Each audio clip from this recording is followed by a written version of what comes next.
Hello everyone. Atlee Allu Arjun படம் பற்றி பரவிய வதந்தி உண்மை என்னன்னு இங்கே சொல்லியிருக்காங்க. இயக்குனர் அட்லி தனது 6வது படத்தை பற்றி இன்னும் அறிவிக்காமல் இருக்கிறாரு. அந்த படத்தில் அல்லு அர்ஜுனுடன் அவர் கூட்டணி சேர்வதாக கூறப்படுகிறது. இந்த படம் பற்றி அறிவிப்பை விரைவில் சன் பிக்சர்ஸ் நிறுவனம் வெளியிட இருக்கிறது. பிரம்மாண்ட பட்ஜெட்டில் இந்த படம் எடுக்கப்பட இருக்கிறது. இந்த படத்தின் ஹீரோயினாக பிரியங்கா சோப்ரா நடிக்க இருக்கிறாங்க அப்படின்னு சில தினங்களுக்கு முன் செய்தி பரவியது. ஆனால் விசாரித்ததில் அது உண்மை இல்லை அப்படின்னு சொல்லியிருக்காங்க. அட்லி இதற்கு முன் சல்மான் கானுடன் ஒரு படத்தில் பணியாற்றியிருந்தார். அந்த படத்திற்காக தான் பிரியங்கா சோப்ராவை ஹீரோயினாக நடிக்க வைக்கணும் அப்படின்னு இருந்தாராம்.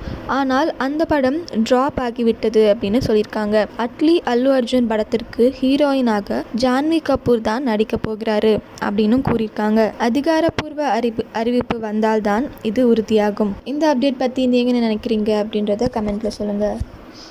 இதே மாதிரி லேட்டஸ்ட்டு சினிமா நியூஸ் அப்டேட்க்கு இந்த சேனலை சப்ஸ்கிரைப் பண்ணிக்கோங்க.